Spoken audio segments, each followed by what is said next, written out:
50,000 people used to live here. Now it's a ghost town.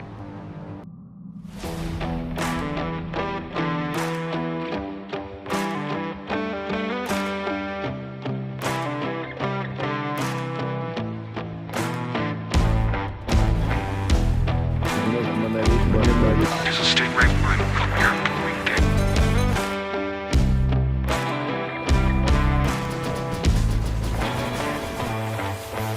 This is stingray. You have your orders, Major. Find those birds. Find Steve. Stalker Call of Pripyat begins by dropping you off at the edge of the zone with one mission. Well, technically 5, but you get the point. Investigate 5 choppers that vanished without a trace in the zone on their way to the Chernobyl power plant. You were Major Dick Tyra, former stalker turned military officer, technically turned back stalker, dropped off. You have a pretty solid gun and some rations, you know, the military funding, doing well. Your mission is to journey deep in the zone and find the missing choppers. Before we get too deep in the story though, let's talk about what Call of Pripyat does well.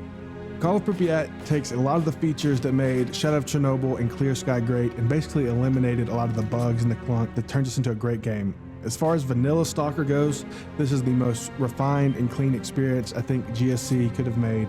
And it was basically a year after Clear Sky, so that's pretty awesome. You know, it's clear they learned a lot along the way, and boy, man, I'm so glad they did, and I'm so glad they continue to make these games because I had such a good time finishing this game.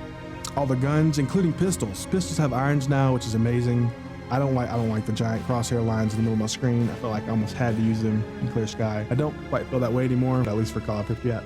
No more homing grenades, which is, oh, thank God. The grenades in Clear Sky, I think there were grenades in Shadow of Chernobyl, but they definitely were awful in Clear Sky. The homing grenades, they're gone, thank God. They don't stick to you like glue anymore, and I'm so thankful for that. One of my favorite quality of life additions was the hotkey slots. I have been needing them for a while in this game, but the right click, left click was still a little buggy, but you know, you didn't really need to do that quite as much, thankfully. I was informed, somebody in the comments, I was informed this was in Clear Sky. Oh well, either way, having on the HUD is great for beginners like myself. You know, I kind of had mixed feelings starting with an AK rather than at the bottom, you know, working your way up through the pistol and then the double barrel, the sawn-off double barrel, and then the big hunting rifle, which I love. But you know, as soon as I started shooting, I realized how much more accurate the gun was than in the past. And it wasn't just the starting off with AK, the hunting rifle, which is one of my favorites, felt so good to use. Even on the harder difficulties, I was a mutant killing machine, at least in the first zone or so. Speaking of zones, they're beautiful. Especially at night in the rain. Oh my goodness. One of my complaints is that they felt so empty sometimes. You know, I saw more dogs, boars, some bloodsuckers during the day, and these goddamn... Where were we? Oh, the zone. I was a little upset that the zones didn't have the life they did in Shadow of Chernobyl. They're beautiful, don't get me wrong, and my immersion was still there from this beauty. The visual effects, the sound design was very good, probably better than the past 2 games. So I'm looking forward to getting, you know, the best of both worlds with mods and Anomaly, and someone mentioned Misery. Check that out too. I also really enjoyed the side missions. For instance, working with the bandits actually affects other missions as well, like giving you the opportunity to pay off a debt or haggle for a prisoner. I know there's no faction system display, but you are definitely keeping the rep. You definitely get achievements from that rep and can get. The man with the pet mutant was awesome, like the little dude with the French bulldog mutant was pretty cool. He teleports you to the plateau. That was pretty awesome. The night hunt, man, there's so many good side missions and storylines. You know, they really build the world around you and really build up this universe a lot. The scientist missions are some of my favorite. They also affect the ending of the game, which I kind of hope continues into Stalker 2, maybe in a more cinematic way, not really just, you know, the slideshow, but it would be really cool. It gives a lot of fun opportunities for replayability. And you know, I'm really hoping that with mods, this game is super fun to replay. Some of these side missions led me into buildings, basements, dungeons, like traversing an entire horde of sleeping bloodsuckers and a cannibal who reminded me of how dark and awful this zone is. Even with this game's light and orangey overtone, everything still wants to eat you, murder you, rip you from limb to limb, including the damn zone itself with the emissions. I'm gonna rip you in half now. Stumbling into a bunker only to have my gun ripped from my hand by this thick goblin with a hood, finding the apex predator of the zone to come kill me. The previously cut Chimera mauled me to death a few times, and man, that was awesome. Thick goblin I actually love though. Its name is Burr. It was its first appearance in the series, to my knowledge at least, and really caught me off guard when my weapon was just slung to the ground, especially in the bunker with the documents. Man, those were such good scares. I could talk about the missions and the dungeon mission areas for days. They did such a good job with those. The mission design, the linear map design in this game, some of my favorite features of Call of Pripyat. Some other new additions include the achievements, which can influence traders, giving you more options and maxing out reputation on duty, freedom, stalkers, etc. This was a neat addition, I guess you would say, because it kind of takes from the rep system and just adds on a different way. You know, they kind of hid faction system for this, or not for this, but they kind of hid the faction system and this came out of it. It felt like a good way to give it some replayability with the achievements.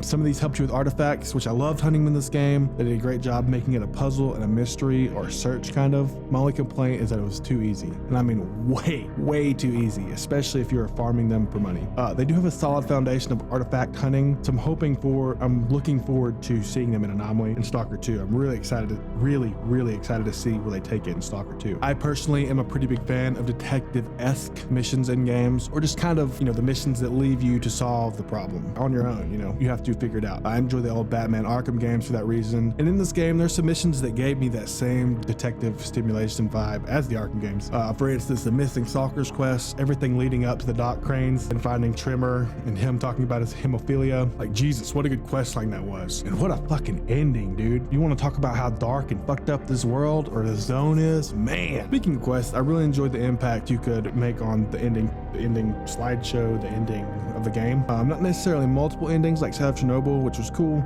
but a really nice middle point to having it and not having it. There wasn't just the main storyline that affected this either.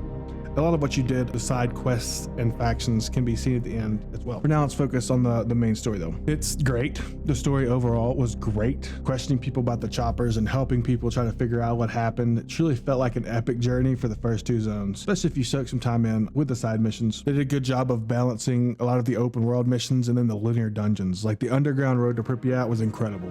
Probably in my series, the best set piece they did. It was so nice. Like, going through those tunnels into the dome and then fighting the monolith. Oh my God. It was a decent introduction to the monolith as well. A great transition to the last zone. I recommend getting every person you can to come with you, or you could lose some of your comrades, like Zulu.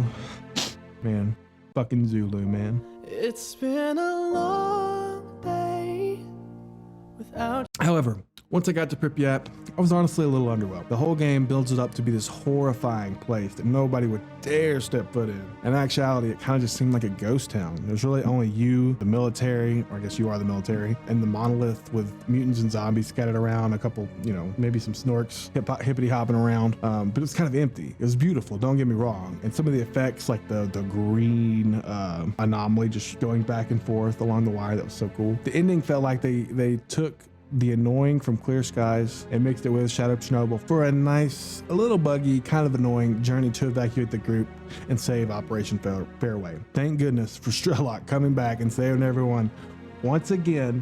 You know, I hope to see more S.t.a.l.k.e.r and some characters lingering around in the zone in Stalker 2. I think it would make for some really awesome Easter eggs, and I'm sure they'll put them in there. But man, S.t.a.l.k.e.r is the man. I think because of S.t.a.l.k.e.r, Shadow of Chernobyl is probably my favorite, like the original. But it was a cool way to end off the trilogy. Let me know your favorite, least favorite things about Call of Pripyat down below in the comments. I would love to get a conversation started about it. I spent far too long writing this, so hopefully if you're still watching this, you're entertained. Are you not entertained?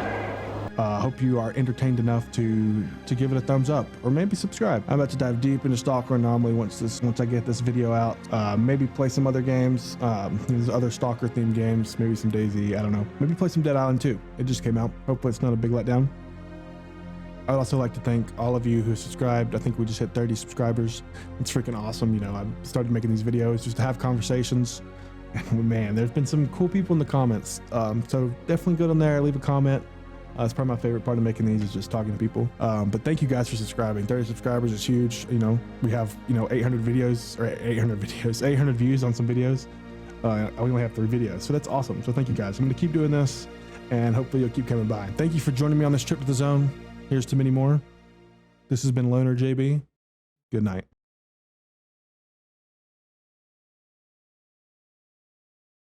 Get out of here, Stalker.